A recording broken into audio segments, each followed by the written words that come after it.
A palavra de Deus declara, logo no início aqui, declara que quando Cristo subiu aos céus, ele deixou o seu Espírito Santo. Isto significa que o Espírito Santo que ele deixou para que exatamente o seu Espírito Santo viesse habitar em mim. Enquanto Jesus não havia ainda subido aos céus, ele não havia enviado o Espírito Santo. Por isso ele agora derrama do seu Espírito Santo para que este Espírito Santo venha habitar em mim. Um texto que quero só chamar a atenção, não está aí, filha, mas é de Atos dos Apóstolos. Pegue comigo lá. Atos dos Apóstolos, no capítulo 1. Veja comigo lá. Atos dos Apóstolos, no capítulo 1. Você vai encontrar a declaração desta maravilha que o Senhor fez quando ele, depois de ser crucificado e levar-nos juntamente com ele para a experiência do Calvário, para sermos crucificados com ele, ele agora, como nós já vimos nas lições anteriores, ele ressuscita e nos leva a ressuscitarmos juntamente com ele. Se vocês estão anotando, o texto que fala sobre isso é o de Romanos, no capítulo 6. Romanos, no capítulo 6, como Paulo escreve aos irmãos em Roma, fala exatamente sobre esta experiência da nossa inclusão na morte e na nossa inclusão na ressurreição juntamente com Cristo. Por isso que cristianismo para nós é mais do que obediência a determinada liturgia, a determinada técnica religiosa de educação religiosa. É mais do que isso. É mais do que uma religião de dogmas, de preceitos, de conceitos. Mais do que isso. Cristianismo é uma experiência com Jesus. Cristianismo é experiência com a identificação na sua morte e a identificação na sua ressurreição. Então, Paulo diz lá em Romanos 6, resumindo, que assim como ele nos incluiu na sua morte, ele nos incluiu na sua ressurreição. Morremos com Cristo e ressuscitamos com Cristo. Quando Cristo ressuscita, ele envia dos céus uma porção abundante do seu Espírito, que é a terceira pessoa da Trindade, para que esta pessoa da Trindade viesse habitar em cada um de nós, em mim e em você. Em mim e em você. Por isso, as pessoas que não têm a experiência de morte e ressurreição com Cristo, ainda não têm a experiência da plenitude do Espírito Santo em sua vida. Porque o Espírito Santo é dado, somente é dado para exatamente aqueles nascidos de Deus, que tendo sido alcançados pela graça de Deus, ganharam um novo coração e uma nova mente. Esse é o texto de Ezequiel, capítulo 36, verso 26 e 27, que diz que ele tira o nosso coração de pedra, nos dá um coração de carne e nos torna agora capazes a praticar as verdades que ele tem nos ensinado. Ezequiel, capítulo 36, versos 26 e 27. Então, recebemos o Espírito Santo para quê? Para praticarmos as verdades, para obedecermos a palavra, para cumprirmos com os propósitos de Deus. Quem não tem o Espírito Santo não tem a capacidade de obedecer a Deus. Pode ser uma pessoa boa, educada, religiosa, frequentadora de cultos. Isto é natural.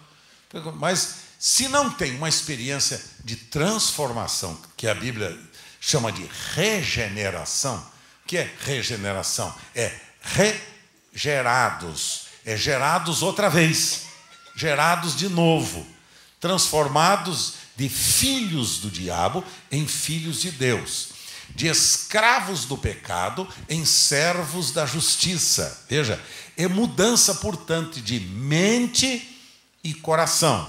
Daí a expressão no idioma grego, que identifica esta verdade, metanoia. Metanoia quer dizer mudança de mente e mudança de coração. Então, o cristianismo é mais do que mudança de religião. Eu era católico, agora sou evangélico. Eu era espírita, agora eu sou protestante. Então, isso é só mudança de religião. Tem gente que muda de religião a vida inteira. Eu era, agora não sou. Eu mudei de religião, agora... Filhos queridos, essa mudança de religião não leva a nada. Não leva a nada. O problema não é mudar de religião. O problema é experimentar a nova natureza. O problema é nós experimentarmos a mudança de coração e mente. Vamos repetir. É mudança de... Outra vez. Novamente. Então, é mudança de coração e de mente. Isto é cristianismo. Isto é cristianismo, não é mudança de costumes. Tem gente que muda de costume, somente muda de aparência. Por fora, bela viola. Por dentro, pão bolorento. Lembra o que Jesus dizia para os judeus religiosos dos seus dias? Jesus chamou-os do que mesmo? Sepulcros caiados. Chamou-os de hipócritas. Falou assim. Mateus capítulo 24, 25, vocês vão encontrar lá as verdades dos ensinos de Jesus, chamando os judeus de hipócritas. Por quê? Porque eles eram capazes de dar o dízimo, até mesmo do endro e do cominho, quer dizer, de pequenas sementes para a plantação, né? Eram capazes de dar o dízimo, de fazer as orações em praça pública, de levantar as mãos para os céus e para que todo mundo visse que eles eram muito religiosos. E aí Jesus disse: mas vocês não honram pai e mãe. Com os preceitos dos homens, você anula o mandamento de Deus. Só com preceitos dos homens, anula o mandamento de Deus. Então, em obediência à tradição religiosa, eles desobedeciam o fundamento da vida, que é honra a teu pai. É mandamento. Honra a teu pai e tua mãe, para que te vá bem e tenhas muitos dias sobre a face da terra. Então, é mandamento. Honra teu pai e tua mãe. Os judeus davam o dízimo, quer dizer, eram bons religiosos, frequentavam as reuniões, participavam dos cultos, mas eram desobedientes a pai e mãe. Desonravam pai e mãe. Que coisa triste. Então, no livro de Atos dos Apóstolos, veja aqui. Atos dos Apóstolos, capítulo de número 1, é o primeiro capítulo de Atos. Aqui no verso 1 diz assim: escrevi o primeiro livro, ó Teófilo, relatando todas as coisas que Jesus começou a fazer e começou a ensinar, até o dia em que, depois de haver dado mandamentos por intermédio do Espírito Santo aos apóstolos que escolhera, ele foi elevado às alturas. A estes também, depois de ter padecido, Jesus se apresentou vivo, com muitas provas incontestáveis, aparecendo-lhes durante 40 dias e falando das coisas concernentes ao reino de Deus. E comendo Jesus com os discípulos, determinou-lhes que não se ausentassem de Jerusalém, mas esperassem a promessa do Pai, a qual disse ele: de mim ouvistes. E então explica Jesus, verso 5: porque João, na verdade, batizou com água, mas vós sereis batizados com o Espírito Santo, não muito depois destes dias. Então Jesus está dizendo: agora aguardem aqui em Jerusalém. Vocês estão identificados na minha morte, identificados agora na minha ressurreição, porque eu estou indo agora para o Pai. Ressuscitei, estou indo para o Pai. Então, eu vou agora dar a vocês a oportunidade de vocês receberem aquele que me representará em vocês, vindo a viver a vida, a minha vida em vocês, e capacitando vocês a repetirem a minha vida. Vocês vão ser cheios do Espírito Santo. Vocês vão ser batizados com o Espírito Santo. Batizado quer dizer mergulhados com o Espírito Santo. Vejam bem, meus queridos irmãos, que a vida cristã sem o Espírito Santo é uma mera formalidade. A vida cristã sem o Espírito Santo vira apenas comportamentalismo. As pessoas são bem comportadas, muito educadas, algumas são bem mal criadas, mas enfim, não dá para exigir também, né? Mas vira apenas comportamento. Para muitos, vida cristã virou apenas religião. Religião, obediência, repito, a formas, a normas humanas, a regras humanas, e não a uma experiência pessoal com o Espírito Santo. Então, deixa eu dizer uma coisa para vocês. Se há na sua vida desejo, depois de você ter nascido de novo, desejo que você deve externar diariamente diante de Deus, é o de ser batizado com o Espírito Santo, mergulhado no Espírito Santo.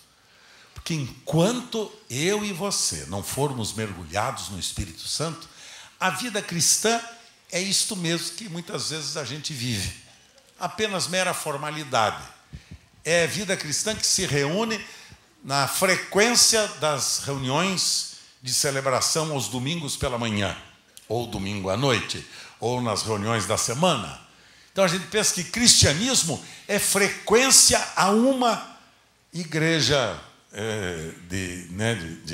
uma construção de cimento e tijolo, onde nós nos reunimos. Igreja, meus queridos, é mais do que isto. Igrejas são pessoas. E o Espírito Santo é dado para habitar nas pessoas. Agora, para que nós precisamos do Espírito Santo? Então veja agora na sequência, verso 6. Então os que estavam reunidos lhe perguntavam: Senhor, será este o tempo em que restaures o reino a Israel?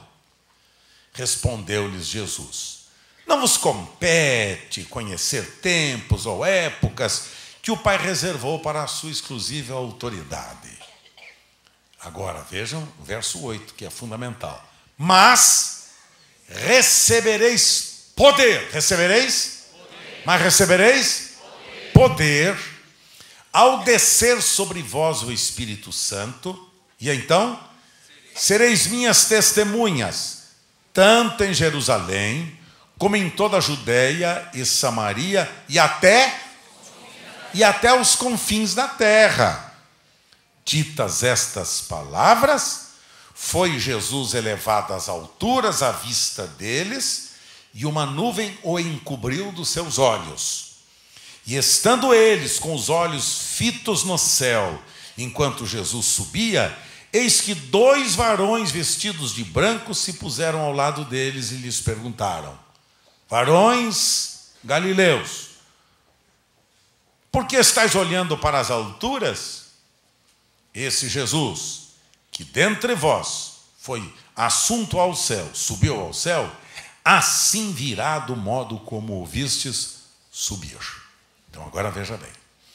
Aqui está o momento em que Jesus é agora elevado aos céus na presença de todos aqueles discípulos que estavam reunidos naquele dia memorável, que depois dos discípulos tomarem conhecimento da convicção da ressurreição de Jesus, ainda foram presenteados com uma oferta singular: serem cheios do Espírito Santo, serem batizados com o Espírito Santo, para receberem o que mesmo?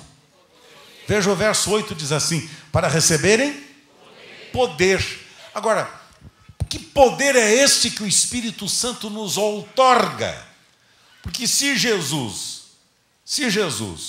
está dando aos discípulos poder, a capacidade deles agora receberem o Espírito Santo, ele está dando poder para os discípulos a fim de que os seus discípulos façam o quê? Façam o quê? Para que eu preciso ser cheio do Espírito Santo? Para que eu preciso ser batizado com o Espírito Santo? Para que eu preciso ter uma experiência com o Espírito Santo real? Se Jesus foi assunto aos céus, ele subiu aos céus e derrama do Espírito Santo para que o Espírito Santo venha habitar em nós, por que é que o Espírito Santo vem habitar em nós? E agora você vai descobrir. O Espírito Santo vem para habitar em nós a fim de nós termos poder. Para quê? Vejam na sequência. E sereis minhas testemunhas, tanto em Jerusalém como Judeia e Samaria e até os confins. Então, quero lhes perguntar, ajudando vocês aqui no raciocínio relacionado com esta verdade. Recebo o Espírito Santo, sou batizado com o Espírito Santo. E então, Jesus diz que quando eu recebo o Espírito Santo, eu recebo o que mesmo? Poder. Que poder é este? Poder para sermos testemunhas. Está aí o texto. E ser-me-eis minhas testemunhas, tanto aqui em Jerusalém, como na Judéia, na Samaria e até os confins da terra. Jesus diz, aqui na nossa região, na nossa cidade de Jerusalém, mas fora dela, na região de Samaria, na região da Judéia, e então em todo o mundo por onde vocês forem e estiverem, lá vocês serão minhas testemunhas. Agora, poder para ser testemunha de Jesus. O Espírito Santo é dado para nós sermos testemunhas de Jesus. Por que é que nós temos uma fragilidade na comunicação das nossas experiências pessoais com Jesus? Por quê? Por que é que nós não conseguimos ser testemunhas de Jesus como deveríamos? O que é ser testemunha de Jesus? Testemunha de Jesus não é a testemunha ocular, aquela que viu, mas é a testemunha experimental, aquela que provou. Tem gente que só vê, eu creio em Jesus porque eu vi ele curar pessoas, abençoar pessoas, transformar pessoas. Olha, ele fez maravilhas, então, Jesus é maravilhoso. Tá bom, ótimo. É uma boa maneira de você testemunhar, mas é mais do que isso. O Espírito Santo é dado para que a minha vida seja transformada numa vida de testemunha de Jesus experimental. O que é testemunho experimental? Veja quem eu era. Observe agora quem eu sou. Por causa daquilo que ele fez. Quem eu era, o que ele fez e agora quem eu sou. Veja quem eu era, miserável pecador. O que ele fez? Ele me incluiu na sua morte e na sua ressurreição. Derramou do seu Espírito na minha vida para que eu agora seja sua testemunha. Eu agora declare os seus feitos. Testemunha não é só porque você fala. Quando o apóstolo São Paulo escreveu a carta, primeira e segunda carta aos Tessalonicenses, Paulo diz assim que os cristãos que estavam na Tessalônica foram tão contundentes no seu testemunho pessoal que sabe o que aconteceu? As pessoas ficaram encantadas com a maneira como aqueles cristãos estavam vivendo naqueles dias. A gente pensa que ser testemunha é dar testemunho. É coisa diferente. Você pode dar testemunho e não ser testemunha. Que ser testemunha é inequívoco, é um estilo de vida semelhante à vida de Jesus. Santo como ele é. Apaixonado pelos perdidos como ele é. Cheio de amor como ele é. Fiel como ele é. Justo como ele é. Fiel como ele é. E assim sucessivamente. São as características da vida de Cristo que passam a ser a nossa própria natureza, a nossa própria vida. As mesmas características da vida dele tornam-se a nossa própria vida. Quer saber se você é uma pessoa regenerada e cheia do Espírito Santo?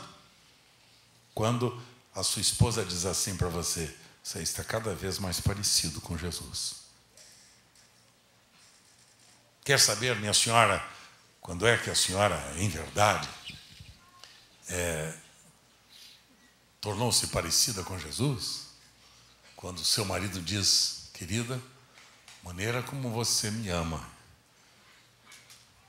e é fiel a mim e me serve, é tão semelhante à pessoa de Jesus. Você é parecida com Jesus, não por aquilo que você faz, minha esposa, mas por aquilo que você é.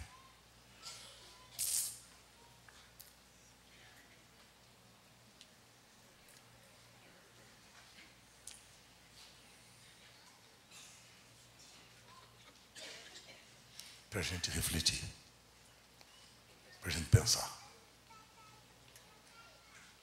Lembra-se que eu estou perguntando para vocês já faz quase um ano, a mesma frase. Quem Jesus é para você? Minha vida. Qual é a sua resposta? Minha vida. É isso que eu estou querendo dizer. Ele se tornou minha vida, não somente por aquilo que eu faço, mas por aquilo que eu sou. Seus filhos vão saber que você é cheio do Espírito Santo, não porque você fala em línguas, profetiza, tem dons de curar. Isso não. Isso são dons. São carismas de Deus que Ele dá para cada um de nós. E dá como Ele quer. Não. Somos conhecidos pelo estilo de vida santo que vivemos.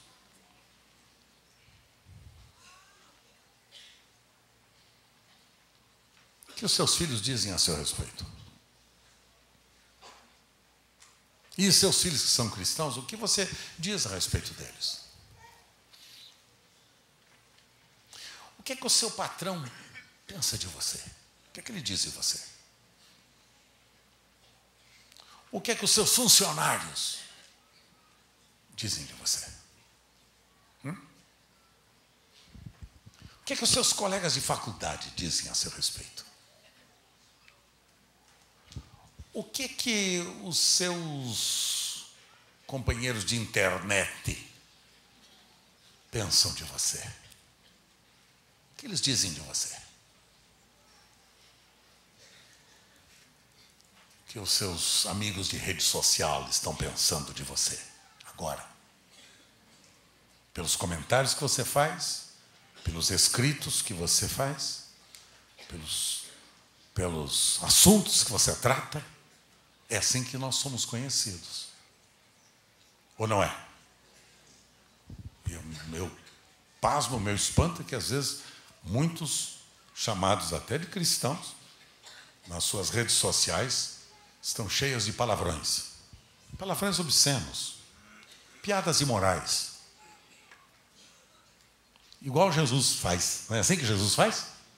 Hã? Pois é. Então nunca se iluda. Dentro das nossas congregações temos o trigo, sim senhores, crescendo bonito. E temos o joio, crescendo junto. Tiramos o joio, deixa o joio junto, disse Jesus. Naquele dia haverá separação entre o joio e o trigo, entre os bodes e as ovelhas. Isso não é problema meu. Meu problema não é separar nada, ninguém. Meu problema é amar as pessoas. O senhor ama o joio também? Apaixonadamente. Eu amo o joio apaixonadamente.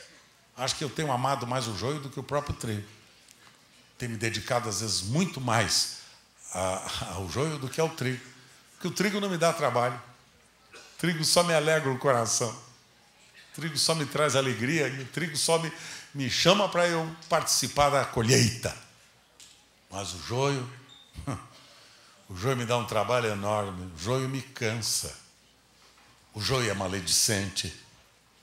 O joio é fofoqueiro. O joio é mentiroso.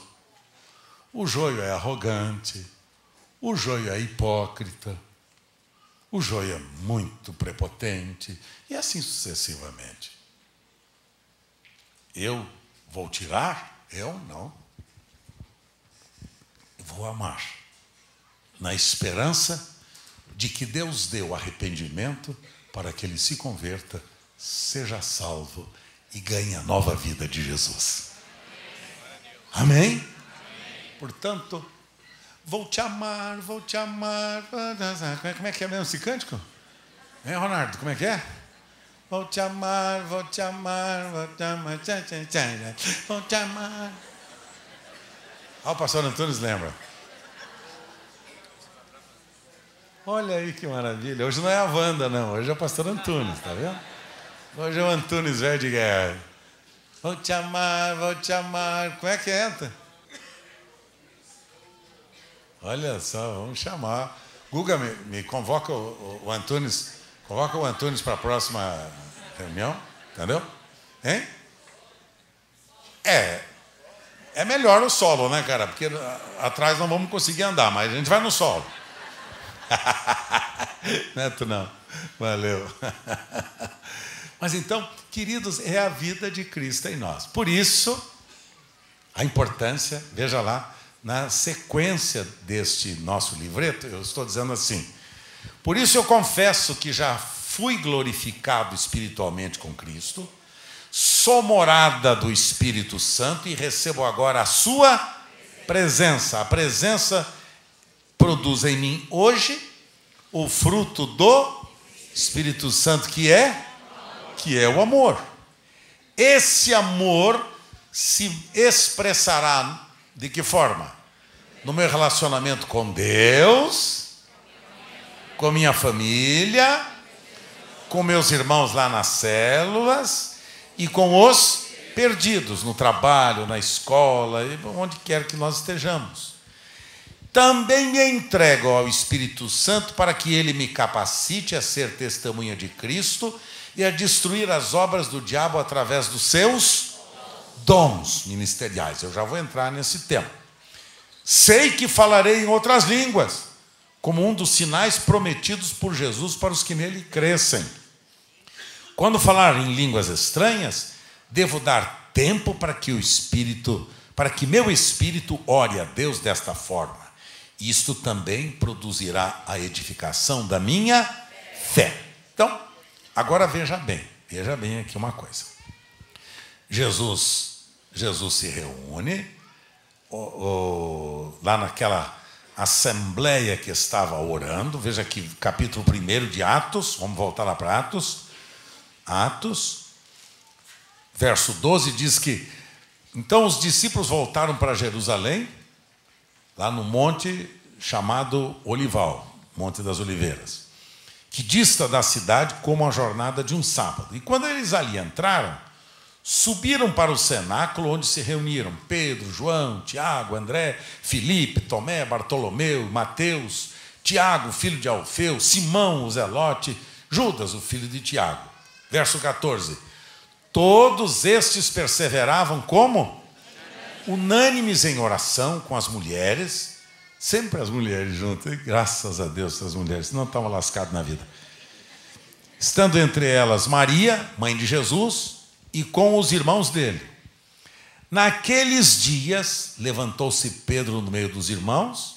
Ora, compunha-se a assembleia de aproximadamente umas 120 pessoas. E então agora começa aqui o sermão que Pedro proclama naquele dia, na presença daquelas 120 pessoas. E agora veja aqui. No capítulo 2, dá uma viradinha, 2 de Atos, 2, verso 1 diz assim: Ao cumprir-se o dia de Pentecostes, estavam o quê? Todos reunidos no mesmo lugar, orando. Lembra os 120 ali estavam orando, buscando a Deus e tudo lá? Bom, de repente, o que aconteceu? Veio do céu um som como de um vento impetuoso e encheu toda a casa que estavam assentados. E o que aconteceu? E apareceram distribuídas entre eles línguas como de fogo, e pousou uma sobre cada um deles. E o resultado? Todos ficaram cheios do Espírito Santo. E o que mais? E passaram a falar em outras línguas, segundo o que o Espírito Santo concedia que falassem. Ora, estavam habitando em Jerusalém judeus, homens piedosos de todas as nações debaixo do céu. Quando, pois, se fez ouvir aquela voz, afluiu a multidão que se possuiu de perplexidade, porquanto cada um os ouvia falar na sua própria língua. Batismo com o Espírito Santo, naquele momento, foi com línguas inteligíveis, línguas compreensivas pelas pessoas que estavam reunidas naquela festa chamada de Pentecostes. As pessoas ouviram as verdades do Evangelho de Jesus, através dos discípulos e dos 120 que haviam sido batizados com o Espírito Santo, e eles agora receberam um dom sobrenatural que os capacitava a falar no idioma de todos aqueles estrangeiros que estavam reunidos ali em Jerusalém para a festa de Pentecostes. E então, veja só o que diz a Escritura. Verso 7. Estavam, pois, atônitos e se admiravam, dizendo: vede, não são porventura galileus esses que estão aí falando? Gente simples, né, sem muito preparo, meros pescadores, esses que estão aí falando? E como os ouvimos falar cada um na nossa própria língua materna. Era a língua materna, língua que eles estavam falando, que as pessoas que estavam reunidas naquela festa estavam entendendo. E então, veja lá, língua de quais povos? Partos, medos, elamitas, os naturais da Mesopotâmia, Judéia, Capadócia, Ponto, Ásia, da Frígia, da Panfilha, do Egito, das regiões da Líbia, nas imediações de Cirene, e romanos que aqui residem. Então eram os idiomas que se falavam naquela época. Era o grego, era o hebraico, era o aramaico, eram os idiomas que todos aqueles que estavam reunidos ali eram capazes de entender. Verso 11 diz: tanto judeus como prosélitos, cretenses e arábios, como os ouvimos falar em nossas próprias línguas as grandezas de Deus. O que é que eles falavam? O que é que eles falavam?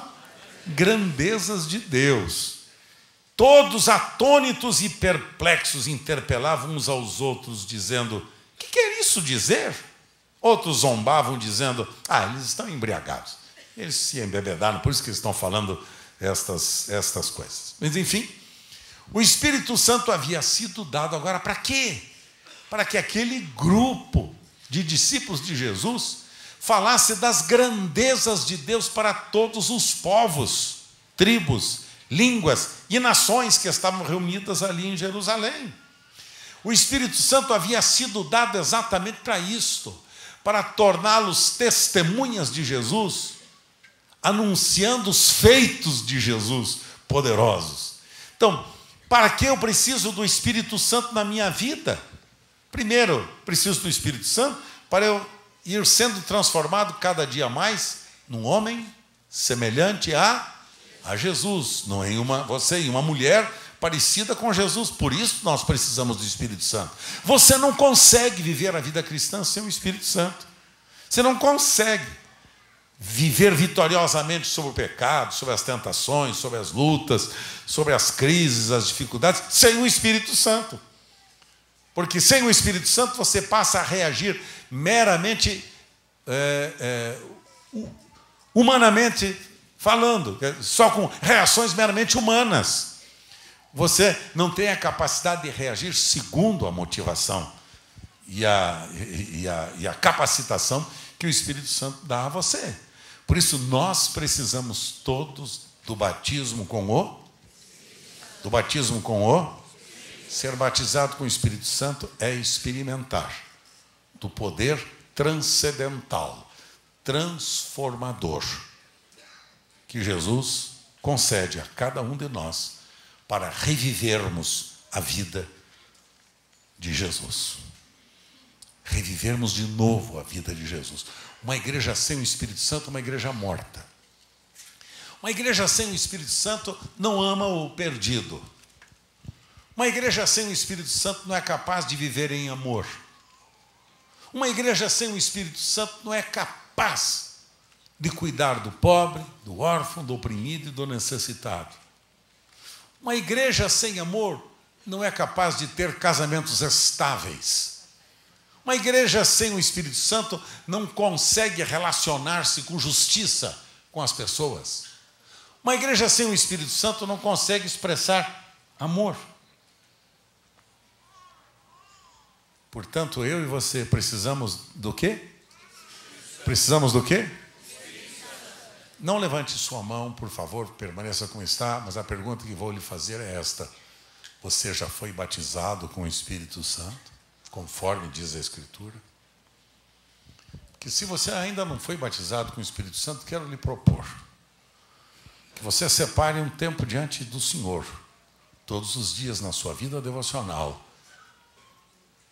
para você separar-se sozinho no seu cantinho, sozinho, e dizer: Espírito Santo, me batiza, me enche com teu poder, Espírito Santo, poder para viver a tua vida, poder para anunciar tuas verdades, poder para ser testemunha.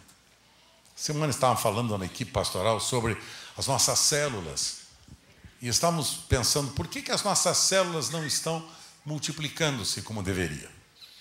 Por quê? A gente logo pensa que está faltando estratégia.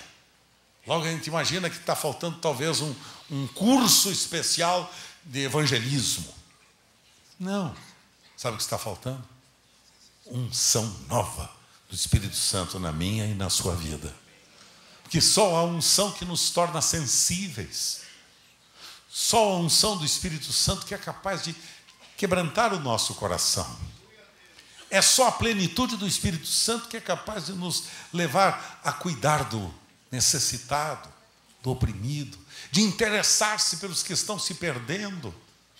Só um homem e uma mulher cheios do Espírito Santo se preocupa pelos destinos de nossa nação nos nossos dias. Quando a gente vê aquela minha inquietude domingo passado aqui, que eu falei com vocês, quando eu vejo a indiferença da igreja em relação a esta situação da nossa sociedade, fico pensando, onde está a igreja? Pensando em fazer meras atividades sociais, mero desenvolvimento, trabalho meramente político ou técnico. Deixa eu dizer para vocês, não vai. Quem tira reis e põe reis é o Senhor. Se nós queremos mudanças na nossa sociedade, nós precisamos de uma igreja cheia do... pastor, o dia que o Brasil for presidido por um evangélico, vai mudar a situação. Vai nada, vai piorar. Vai piorar. Piorar. Os evangélicos hoje em dia não é padrão de moralidade. Não é padrão, hoje em dia não são mais. Uma época eles foram, quando era minoria. Hoje em dia muitos deles estão imiscuídos na corrupção.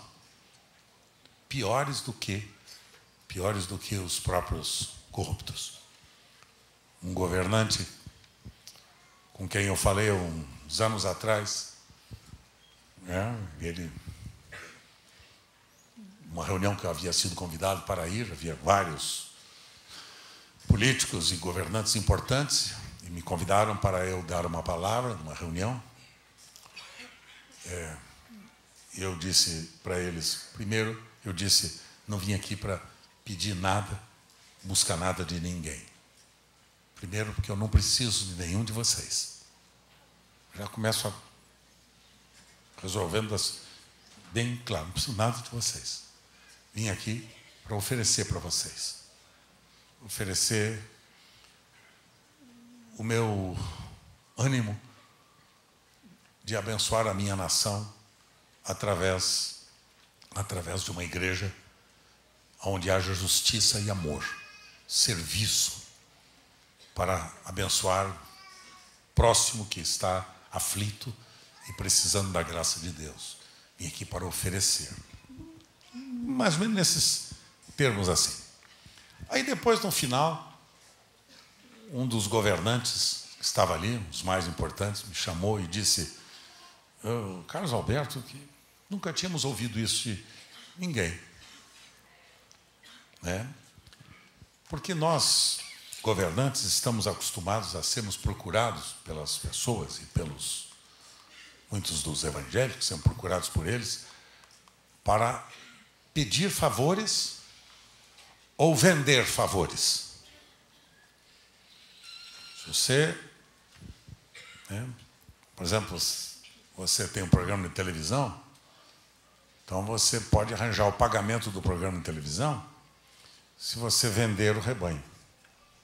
Tenho lá 5.000 cabeças, 5.000 cabeças deve valer X, então eu te pago o programa de televisão. Ele disse para mim: Carlos Alberto, você sabe que hoje em dia, para vergonha nossa, ele me disse: hoje em dia nós temos sido procurados por verdadeiros mercenários. E ele me disse uma expressão que eu nunca mais esqueci: eles são mais quadrilheiros do que pastores. Um político honrado nesta nação falou isso comigo. Eles se parecem mais com quadrilheiros. Nos procuram para vender o rebanho. Nos procuram para vender favores.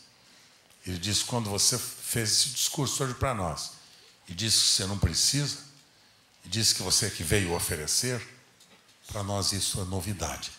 Porque normalmente nós temos sido convidados para pagar programa de televisão, rádio, pagar o telhado do prédio, a construção do prédio. Temos sido convidados a participar, desde que a gente contribua com aquele grupo. E você vem e diz que não precisa. Resumindo, os cristãos em Jerusalém não precisavam de favor nenhum. Eles tinham o Espírito Santo.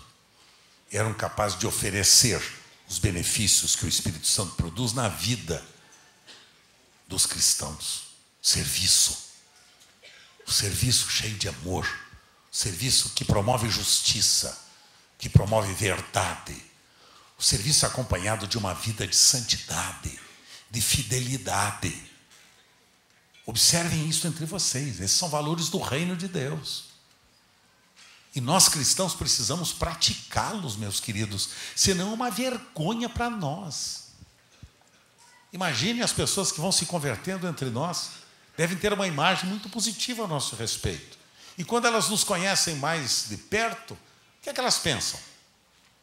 Vão ver lá o nosso cadastro e chegam lá e vê que a gente está devendo até o último centavo. Chega lá e vê que a gente não paga as contas em dia, que a gente não tem palavra. Chega lá e vê que a gente faz dívida de coisas que não precisava fazer e dívidas que não podem ser pagas. O que é que as pessoas pensam de nós?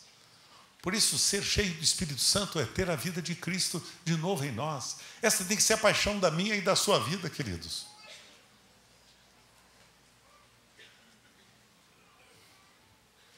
Essa tem que ser a sua paixão. Por isso que eu queria fazer um desafio para você. Posso? Vamos fazer um compromisso essa semana, só essa semana. Só essa semana, só para fazer uma provinha. Essa semana, separe 5 minutinhos, não precisa mais do que 5, para você fechar-se na sua sala, no seu quarto, no banheiro, ou no escritório, não sei, aonde você quiser. No quartinho, sei aonde você quiser. E dizer: Espírito Santo, eu quero ser cheio de Ti. Espírito Santo, eu quero ter a Tua vida. Estava dizendo para a equipe pastoral, não adianta a gente fazer as reuniões. Sabe por que eu cancelei a reunião de hoje com os supervisores? Porque não tem sentido. Não tem sentido essa reunião com os supervisores. Eu não preciso de técnica na supervisão. Eu preciso de uma unção nova, uma paixão nova. Que as pessoas não sejam puxadas, as pessoas me empurrem. O Carlos Alberto não está vendo? Vamos embora. O Carlos Alberto não chegou? Vamos embora. O Carlos Alberto tem coisa para fazer? Vamos embora. A não ser que o Carlos Alberto fica puxado. Vamos, irmãos. Está na hora. Me ajudem. Vocês podem. Venha comigo. Venha. Vou dizer para vocês, eu estou cansado de puxar. Eu estou cansado de puxar. Eu não aguento mais puxar traste na minha vida. Eu quero que vocês me empurrem, motivados pelo fogo da paixão, como o meu amigo cantou hoje, meu querido Gustavo. Fogo da paixão, incendeia em mim, arde a minha alma. O que acontece com os discípulos de Jesus agora? Os que são cheios do Espírito Santo passaram a falar em outras línguas e começaram a testemunhar dos feitos notáveis do nosso Pai Celestial. Começaram a falar do amor de Deus para todas as pessoas que estavam lá em Jerusalém reunidas. Quem motivou-os? Quem motivou-os? O Espírito Santo. E a pergunta que faço: você já foi batizado com o Espírito Santo? Não, levante a mão. Você já foi batizado com o Espírito Santo? Você já foi cheio do Espírito Santo? Deixa eu dizer uma coisa a você. Se você já foi, está precisando mais. Eu digo isso não é por você, é por mim. Não é por você, é por mim. Eu que estou precisando mais. Entendeu, Lércio? Sou eu, não são vocês. Eu estou precisando mais. Não posso continuar com esse ministério pequeno do jeito que eu tenho, que eu sou. Está na hora da gente expandir, explodir. Mas isso só se faz no poder do Espírito Santo. Por isso eu quero que os líderes das células, supervisores, venham fazer uma reunião comigo. Venham sim, mas motivados pela paixão, pelos perdidos, pelo desejo de amar, de servir a Deus e as pessoas. Meus queridos, está na hora. Vamos junto? Você já foi batizado com o Espírito Santo? E agora no capítulo 6. No capítulo 6, a palavra de Deus declara que quando Cristo foi crucificado, Ele levou as minhas dores e enfermidades. Então, pelas suas feridas eu fui sarado. É o texto de Isaías, capítulo 53, que está aqui. Dá para projetar para mim, filha? É o primeiro. Isto. Vamos repetir todos juntos esse texto aqui de Isaías, filhos? Certamente Ele tomou sobre si as nossas enfermidades e as nossas dores levou sobre si. E nós o reputávamos por aflito, ferido de Deus e oprimido. Mas Ele foi traspassado por causa das nossas transgressões e moído pelas nossas iniquidades. E o castigo que nos traz a paz estava sobre Ele, e pelas suas feridas, pisaduras, fomos sarados. Fomos sarados. Fomos ou seremos? Já fomos, porque Cristo tomou sobre si nossas dores e enfermidades. O que a Escritura está nos ensinando aqui? Que a obra que Cristo já realizou foi completa.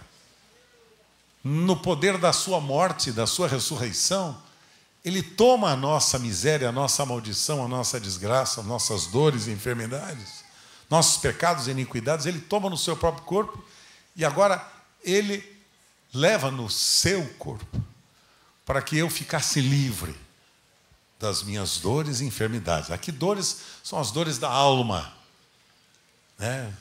Para poupar vocês de frequentarem os centros de psiquiatria e serem clientes assíduos da minha querida Marta e de outros psicólogos a mais. Cadê a Martinha? Você está aí, Martinha? Cadê você? Ela fica aqui do lado esquerdo, sempre com o pastor Tadeu. Não, você não trouxe a esposa hoje, Tadeu? Cadê a Martinha, minha pastorinha querida? Não está muito bem, por quê? O que você fez? Deu um beliscão nela, cara? Não fez não. O pastor Tadeu é apaixonado pela esposa. Mas a Marta, minha querida, era psicóloga e clínica, e ela tem um consultório aqui nas proximidades, e ela me diz, pastor, a minha maior clientela é de crentes. Para mim é uma vergonha, viu? Para mim é uma vergonha. Mas não é só ela que diz isso. Tem alguns amigos psicólogos que ele diz, meu consultório está cheio de crentes. Por isso que eu estou ensinando para vocês a palavra de Deus. Para vocês firmarem a fé na palavra de Deus. Porque senão nós vamos sendo enganados, como bem disse meu amigo Wagner aqui hoje pela manhã. Vamos sendo enganados pelo diabo. Se tu és filho de Deus, manda que essas pedras se transformem em pães. Não, Eva, não é assim que está escrito, não. Certamente você não vai morrer. Certamente você não vai morrer. E aí o diabo muda a palavra e diz, não. Você pode comer desse fruto do conhecimento do bem e do mal, porque vai lhe fazer bem. Você tem boa digestão. Não. Deus não falou bem assim.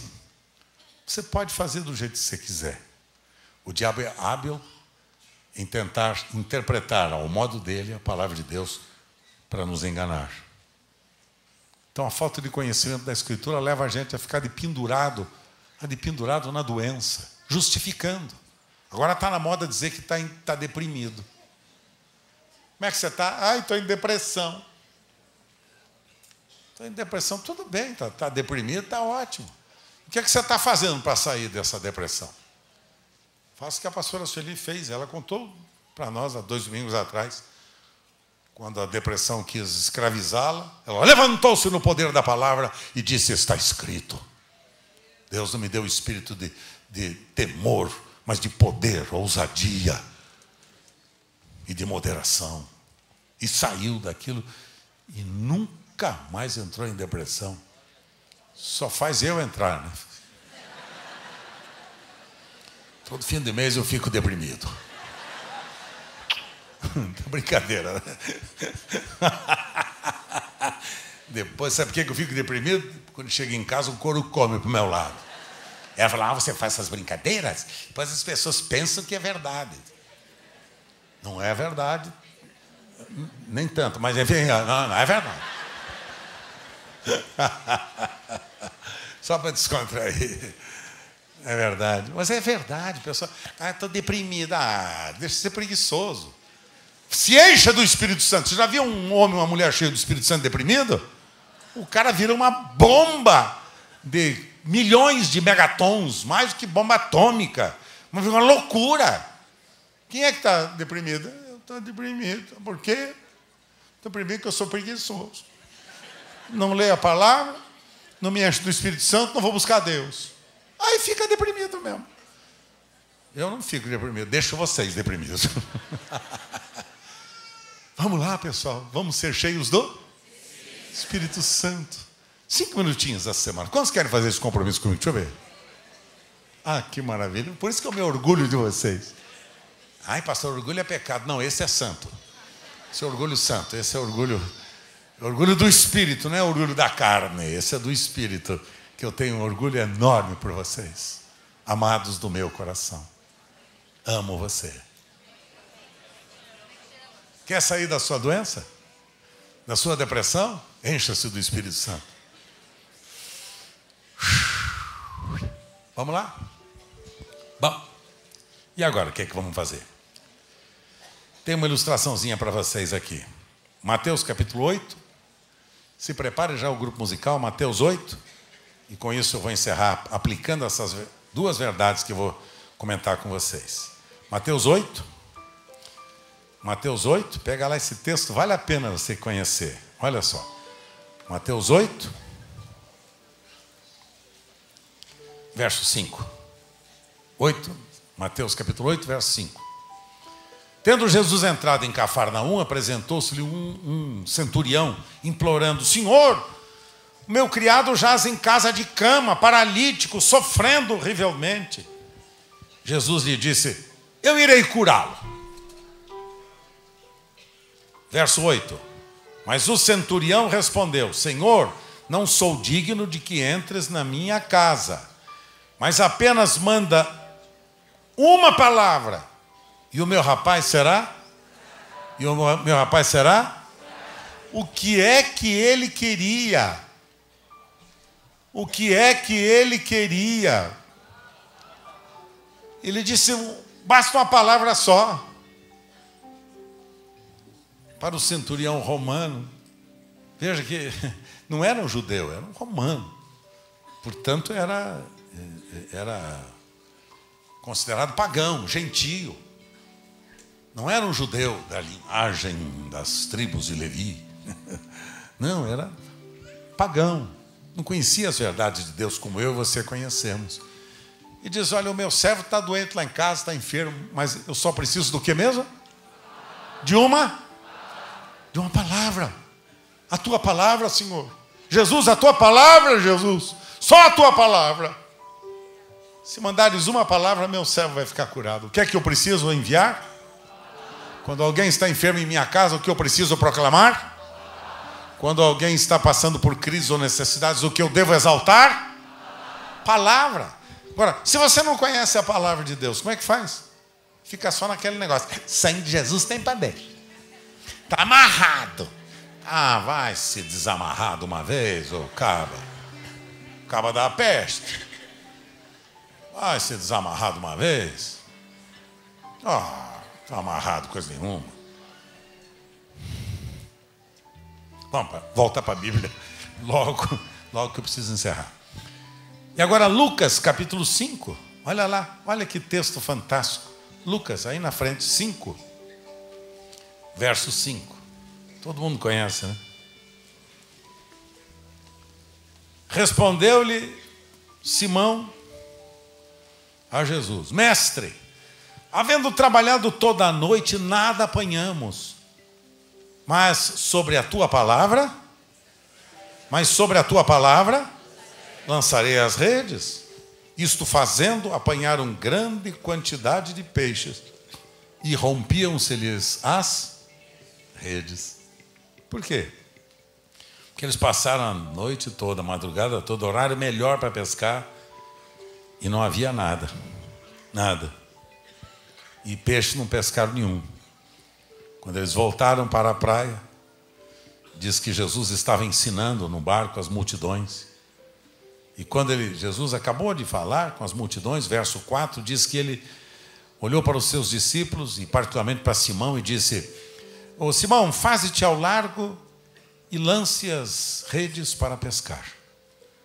Simão pensou, verso 5, Senhor, eu trabalhei a noite inteira, não apanhei nada. Senhor, eu estou cansado. Tu me mandas pescar agora, depois de eu ter trabalhado a noite inteirinha. Agora, de manhã, que não é horário de pesca. Estás me mandando pescar agora? Ah, não, Senhor, tem misericórdia, assim não faz. Aí Pedro lembrou de uma coisa: Senhor, nada apanhamos.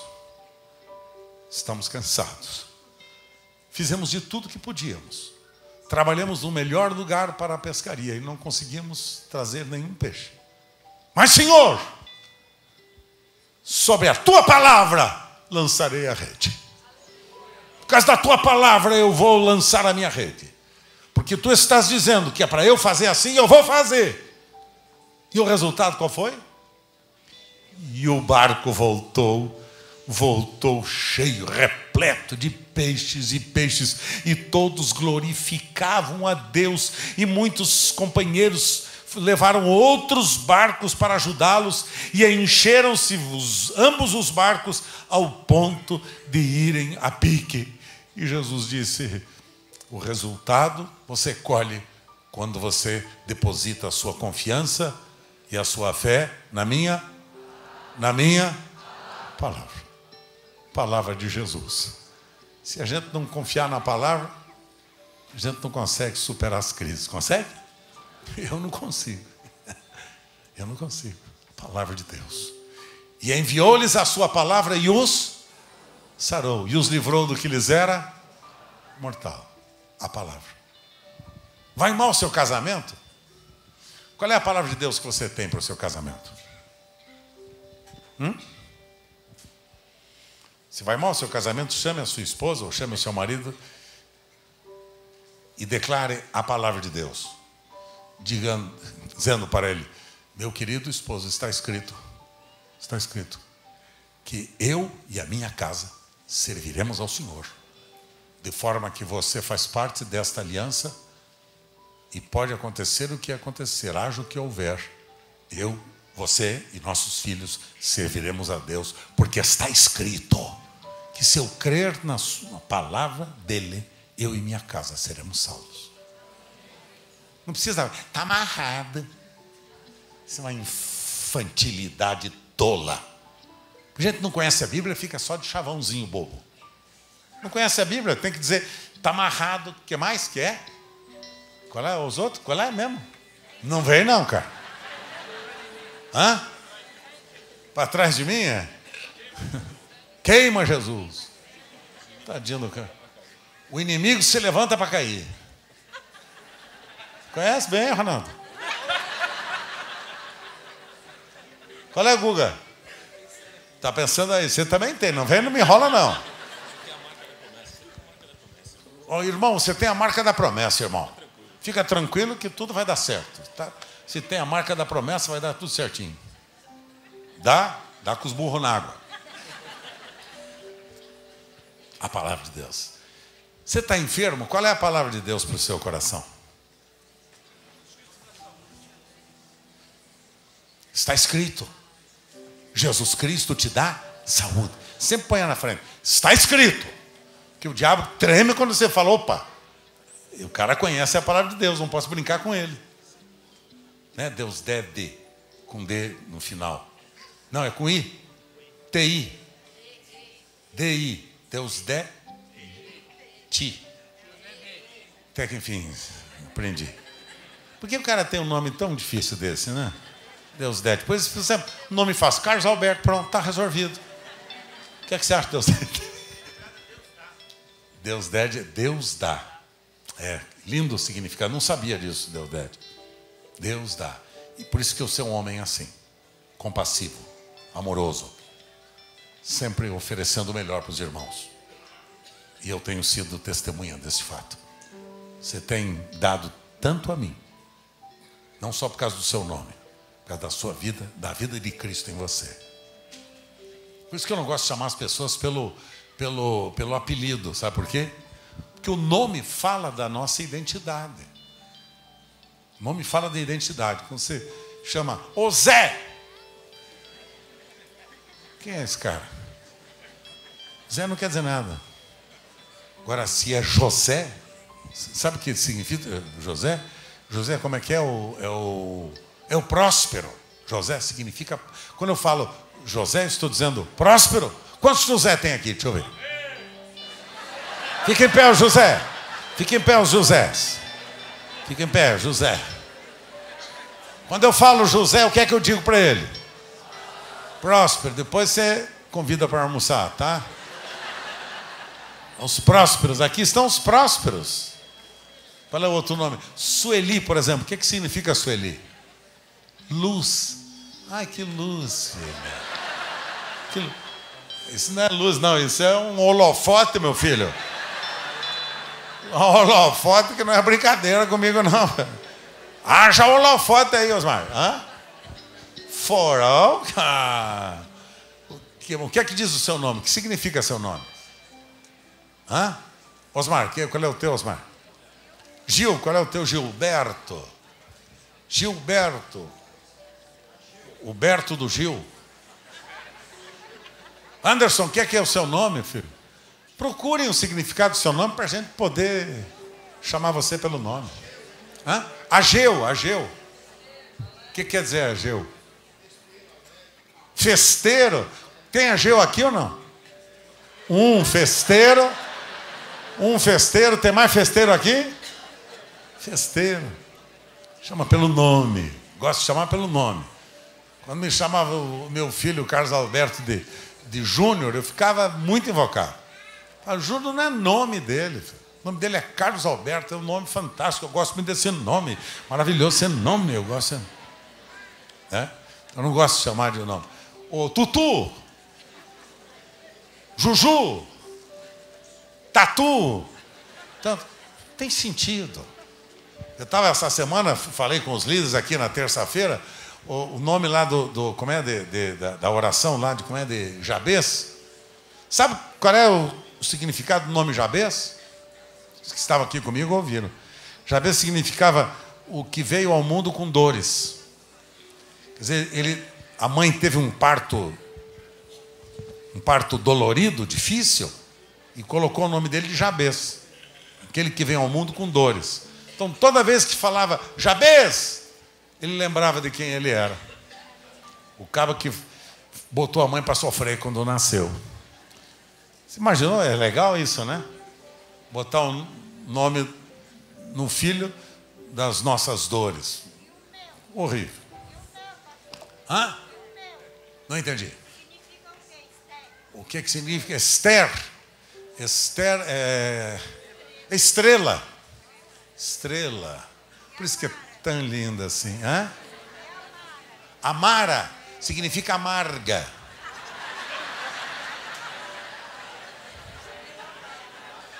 Mas fica tranquilo que agora está tudo docinho.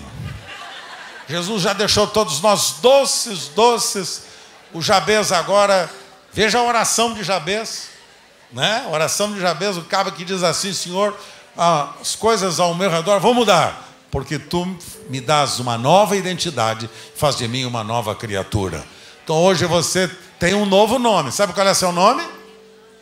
Sabe qual é seu novo nome? Sabe qual é seu novo nome?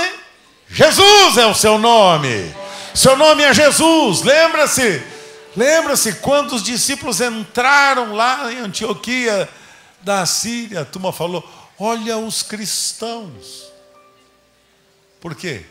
Porque eles eram parecidos com Jesus. Agora eu e você somos parecidos com... Paulo disse: não sou eu quem vive, mas agora é Cristo que vive.